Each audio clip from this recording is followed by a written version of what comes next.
નમસ્કાર, આપ જોઈ રહ્યા છો બીડી રિપોર્ટ અને હું છું આપની સાથે હેતવી। વાત કરીએ મહત્વના સમાચાર આવી રહ્યા છે। સૌપ્રથમ રાજકોટથી ફોરેસ્ટ ગાર્ડની ભરતી અંગે અહીંયા મોટા સમાચાર છે। એનએસયુઆઈનો વિરોધ સામે આવી રહ્યો છે। ભરતી પ્રક્રિયામાં ગોટાળા અંગે એનએસયુઆઈનો આ વિરોધ સામે આવી રહ્યો છે। રાજકોટ જિલ્લા કલેક્ટર કચેરી ખાતે વિરોધ પ્રદર્શન કરવામાં આવ્યું। સીબીઆરટી પદ્ધતિ રદ કરવા એનએસયુઆઈ દ્વારા માંગ કરવામાં આવી છે। જિલ્લા કલેક્ટરને આવેદન આપી રજૂઆત કરવામાં આવશે। મોટા સમાચાર આવી રહ્યા છે। રાજકોટથી એનએસયુઆઈ દ્વારા વિરોધનો વંટોળ ઉઠી રહ્યો છે। રાજકોટ જિલ્લા કલેક્ટર કચેરી ખાતે એનએસયુઆઈ દ્વારા વિરોધ પ્રદર્શન કરવામાં આવ્યો। ભરતી પ્રક્રિયામાં ગોટાળા અંગે એનએસયુઆઈએ વિરોધ દર્શાવ્યો છે। રાજકોટ જિલ્લા કલેક્ટર કચેરી ખાતે વિરોધ પ્રદર્શન કર્યું। સીબીઆરટી પદ્ધતિ રદ કરવા એનએસયુઆઈ દ્વારા માંગ કરવામાં આવી છે। જિલ્લા કલેક્ટરને આવેદન આપી રજૂઆત કરવામાં આવશે। રાજકોટથી આ મોટા સમાચાર આવી રહ્યા છે। જિલ્લા કલેક્ટરને આવેદન સાથે રજૂઆત કરવા માટે એનએસયુઆઈના વિદ્યાર્થીઓ પહોંચ્યા। એનએસયુઆઈ દ્વારા રજૂઆત કરવામાં આવી।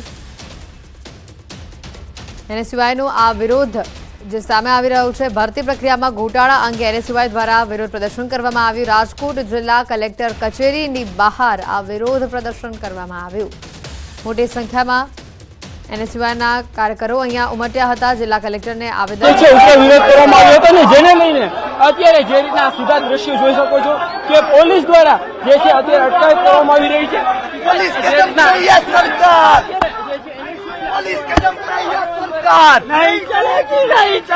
સરકાર આ દમન કરી રહી છે। વિદ્યાર્થીની હિતની વાત કરવામાં આવી રહી છે। ખાસ કરીને એનએસયુઆઈ દ્વારા જે છે છેલ્લા થોડા સમયથી વિરોધ કરવામાં આવી રહ્યો હતો।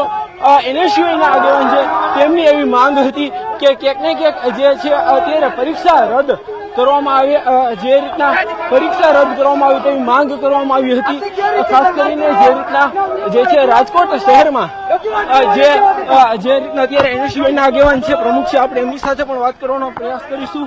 ફોરેસ્ટ ગાર્ડની ભારતીય જનતા પાર્ટીની સરકાર વિદ્યાર્થીઓ અને યુવાનો ઉપર જે દમન કરી રહી છે, જે અમારી માંગ છે સીબીઆરટી પદ્ધતિ રદ થવી જોઈએ, જેથી કરીને એક મિનિટ આ છોડો પેટમાં અને પેટ છોડો જે સીબીઆરટી પદ્ધતિ છે જેનાથી મોટું સ્કેમ થવાની આશંકા છે અને વિદ્યાર્થીઓને અન્યાય થયો છે।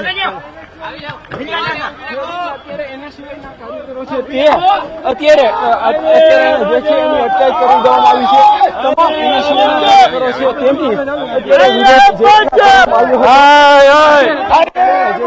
અત્યારે આક્રોશ સાથે જે છે એનએસયુઆઈના કાર્યકરો છે તેમને ક્યાંક ને ક્યાંક જિલ્લા વહીવટી જે રીતના વાત કરવામાં આવી, કલેક્ટર સાથે મળવાની વાત કરી આવાજ ઉઠાવીને યુવાનોને ન્યાય અપાવવાનું કામ કરીએ છીએ। આ તાનાશાહી છે, આ ભારતીય જનતા પાર્ટીની તાનાશાહી છે। આ તાનાશાહી સરકારના વિરોધમાં આ તાનાશાહી વિદ્યાર્થીઓને ન્યાય આપવામાં આવે, વિદ્યાર્થીઓને ન્યાય નહીં આપવામાં આવે તેમને વાંધો નથી।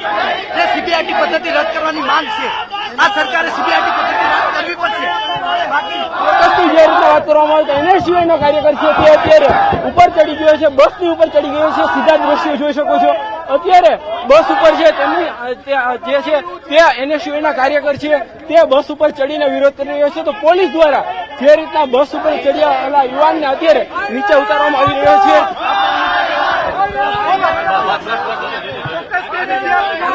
કાર્યકરો છે તે વિરોધ કરી રહ્યા હતા। શાંતિપૂર્વક કલેક્ટરશ્રીને આવેદનપત્ર એનએસયુઆઈ દ્વારા આપવામાં આવવાનું હતું, પણ આ તાનાશાહી સરકાર આવેદનપત્ર પણ આપવા નથી દેતી। આ વિદ્યાર્થીઓને અવાજને દબાવવાના પ્રયત્ન કરે છે। આ આગામી જે રીતના વાત કરવામાં આવે તો એનએસયુઆઈના જે 40 થી પણ વધુ જે કાર્યકરો હતા તેમની અત્યારે અટકાયત કરી દેવામાં આવી છે। એનએસયુઆઈના પ્રમુખની માંગ હતી કે જે જિલ્લા કલેક્ટર છે તેમને જે આખા ડેલિગેશનને મળવા દેવામાં આવે।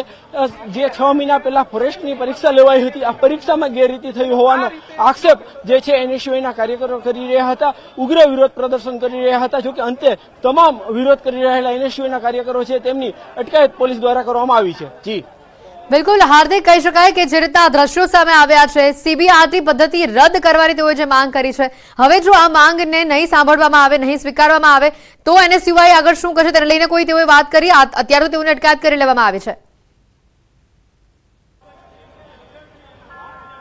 ચોક્કસથી એનએસયુઆઈની જે છે સ્પષ્ટ માંગ છે કે જે રીતના કહી શકાય કે જે છે એનએસયુઆઈના આગામી સમયમાં જો પરીક્ષા રદ કરવામાં નહીં આવે તો આગામી સમયમાં હજુ પણ ઉગ્ર વિરોધ કરવામાં આવશે. ત્યાં સુધીની ચીમકી ઉચ્ચારી છે કે ગાંધીનગર સુધી છે તે ઉગ્ર વિરોધ કરવામાં આવશે. હજુ પણ એ છે અત્યારે અહીંયા એનએસયુઆઈના કેટલાક કાર્યકરો છે, હજુ પણ કેટલાક કાર્યકરોની અટકાયત નથી થઈ. આપણે એમની સાથે પણ વાત કરવાનો પ્રયાસ કરીશું. શું કહેશો, અત્યારે તમારો વિરોધ હતો, શું પ્રશ્ન હતો? ચોક્કસથી જે રીતના અત્યારે એનએસયુઆઈના આગેવાન છે, કાર્યકર છે, જે રીતના આપણે એમની સાથે પણ વાત કરવાનો પ્રયાસ કરીશું. શું કહેશો, આજે પરીક્ષા રદ થઈ છે ભાઈ, શું કહેશો? ખાસ કરીને જે રીતના હજુ પણ એનએસયુઆઈના કાર્યકરો છે તે અત્યારે અહીંયા હજુ પણ અંદર જવા માટે પ્રયાસ કરી રહ્યા છે, તો બીજી તરફ પોલીસ દ્વારા છે તેમની અટકાયત કરવામાં આવી રહી છે. આ સીધા જ આ દ્રશ્યો છે તે જોવા મળી રહ્યા છે. હાલ પોલીસ દ્વારા જે છે કોઈ અનિચ્છનીય બનાવ ન બને એને લઈને અત્યારે જે છે આ ગેટ છે તે બંધ કરી દેવામાં આવ્યો છે અને અત્યારે ઉગ્ર વિરોધ કરવામાં આવી રહ્યો છે. એનએસયુઆઈના કાર્યકરો છે તેમને અહીંથી ખસેડવામાં આવી રહ્યા છે. ખાસ કરીને જે રીતના આ દ્રશ્યો છે અત્યારે અહીં પોલીસનો બંદોબસ્ત પણ ગોઠવાયો છે. પ્રવાનગર પોલીસ છે તે અત્યારે પહોંચી છે.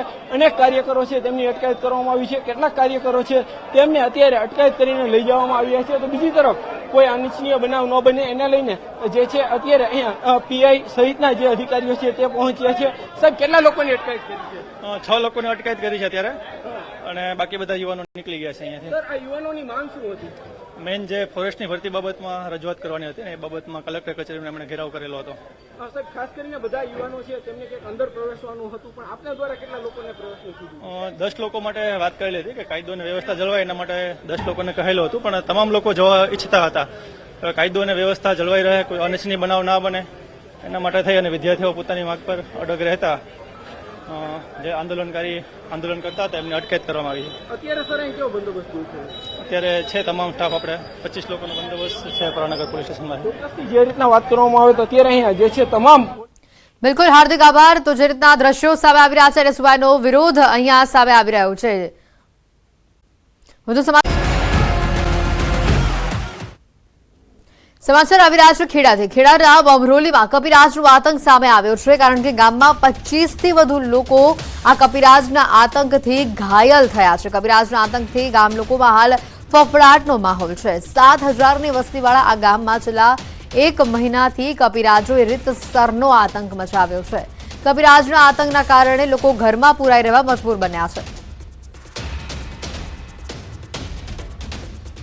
અને આ જગ્યાએ વધુ માહિતી મેળવીશું. સંવાદદાતા ઉમંગ અમારી સાથે સીધા અહીંયા જોડાઈ ચૂક્યા છે. ઉમંગ, જે રીતની વાત અહીંયા આવી રહી છે કપિરાજના આતંકની, આની પહેલા પણ 2 કપિરાજને પકડી લેવામાં આવ્યા હતા, પાંજરે પૂરવામાં આવ્યા હતા, પરંતુ એવું કહેવામાં આવી રહ્યું છે સ્થાનિકો દ્વારા કે તેઓને ફરીથી છોડી મૂકવામાં આવ્યા હતા આગળ વગડામાં.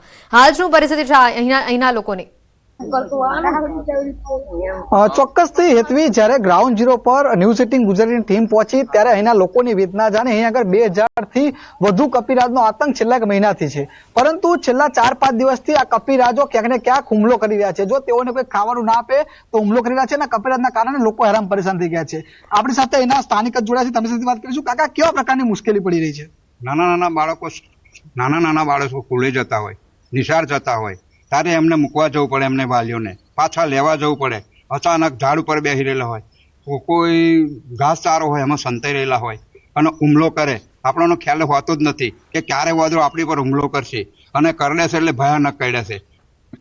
7, 8, 10 ટોક આવ્યા છે અને ખૂન ખરાબા આવું કરે છે, હેરાનગતિ બહુ કરે છે. એટલે પબ્લિક બધું કંટાળી ગયું છે કે જેમ બને તેમ આ વાદળાનો કંઈક થાય તો એનો ઈલાજ કરો, કંઈક મોટા વાનર લઈને જંગલમાં મૂકી આવો, એવું અમારી માગ છે. અને આ કરે તો નાના બાળકોને એમને સ્કૂલે જવાનું મુશ્કેલીઓ ટરી જાય, કોઈ વાલીઓને મૂકવા જવાનું મુશ્કેલીઓ ટરી જાય, કોઈ ખેતરે કોમકાજ જતા હોય એમની મુશ્કેલી ટરી જાય. અત્યારે ખેતરમાં કોઈને ઘંટીએ દરાવા જવાનું હોય, કોઈને દુકાને શાકભાજી લેવા જવાનું હોય તો પણ એમના બીક માર્યું જવું પડતું હોય છે અને આવી ઘણી મુશ્કેલીઓ હોય છે.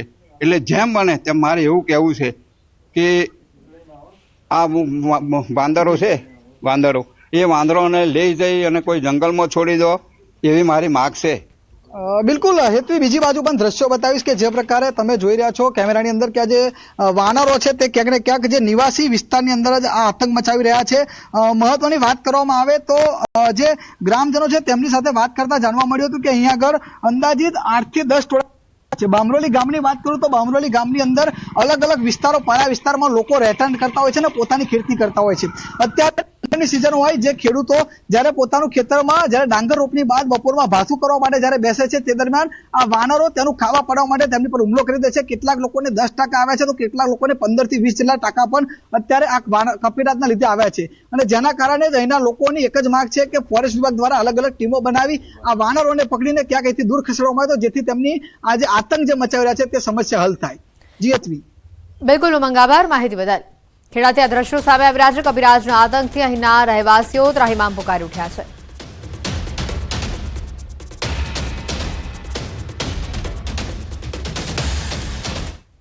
આગળ વાત કરીએ અને સમાચાર આવી રહ્યા છે ભાવનગરથી। ભાવનગરમાં અસામાજિક તત્વો જાણે બેફામ બન્યા હોય તેવા સમાચાર છે। તેઓને કાયદાનો કોઈ પણ પ્રકારનો ભય નથી રહ્યો। ખાનગી ફેક્ટરીના માલિકને ફોન કરી હપ્તો આપવાની માંગ અસામાજિક તત્વો કરી રહ્યા છે। ફેક્ટરી માલિકે હપ્તાની રકમ ન આપતા આરોપીઓએ કન્સ્ટ્રક્શન સાઇટ ઉપર તોડફોડ કરી નાખી। સાઇટ ઉપર લાગેલા કેમેરા, લાઇટ્સ અને ઇલેક્ટ્રોનિક વસ્તુઓની તોડફોડ કરી હપ્તો નહીં આપે તો ફેક્ટરીમાં બાંધકામ અટકાવી દેવાની પણ આ અસામાજિક તત્વોએ ધમકી આપી છે। રણજીત કુમાર એન્ડ બ્રધર્સ પેઢીમાં ચાલી રહ્યું હતું કન્સ્ટ્રક્શનનું કામ। ફેક્ટરીના માલિકે ઘાઘા રોડ પોલીસ સ્ટેશનમાં હાલ સમગ્ર મામલે ફરિયાદ નોંધાવી છે। વધુ માહિતી મેળવીશું ફોન લાઈન પર સંવાદદાતા નીતિન જોડાઈ ચૂક્યા છે। નીતિન, જે રીતના આ કિસ્સો સામે આવ્યો છે અસામાજિક આ તત્વોને કાયદાનો પોલીસનો કોઈને ડર જ નથી એ પ્રકારનો આ કિસ્સો છે। ચોક્કસ વાત કરીએ તો ભાવનગરમાં દિવસે ને દિવસે જે આવારા તત્વો, જે લુખ્ખા તત્વો છે તેમનો આતંક છે તે અવારનવાર સામે આવે છે અને તેનું ચોક્કસ કારણ કહી શકાય તો એના સીસીટીવી પણ વાયરલ થઈ છે। ત્યારે 3 દિવસ પહેલાની ઘટના છે। શહેરના રૂવાપરી ખાતે આવેલા એક ખાનગી કંપનીના કન્સ્ટ્રક્શન કામમાં એ કંપનીની સાથે જ તે કામ કરતા વ્યક્તિઓ દ્વારા ધાક ધમકી આપવામાં આવી છે। સર્વપ્રથમ ત્યાં જે વ્યક્તિ હતો તેમને સામાન્ય ઈજા પહોંચાડવામાં આવી હતી। ત્યારબાદ ત્યાંના જે તમામ જે ઇલેક્ટ્રોનિક ઉપકરણો હોય છે, સીસીટીવી સહિતના જે ઉપકરણો તેને ડેમેજ કરવામાં આવ્યા છે અને ત્યારબાદ તેમને ફોન દ્વારા ધમકી દેવામાં આવી છે। આ અંગે સમગ્ર ઘટના લઈને શહેરના ઘોઘા રોડ પર આવેલ પોલીસ સ્ટેશન છે ત્યાં ફરિયાદ નોંધવામાં આવી છે અને પોલીસે સીસીટીવીના આધારે 3 વ્યક્તિઓ સામે ગુનો નોંધીને વધુ તપાસ હાથ ધરી છે। બિલકુલ નીતિન, આભાર માહિતી બદલ। ભાવનગરથી આ મોટા મહત્વના સમાચાર આવી રહ્યા છે। સામાજિક તત્વો આ વિસ્તારમાં બેફામ બની રહ્યા છે। સમાચારોમાં હાલ રોકાઈશું એક બ્રેક માટે।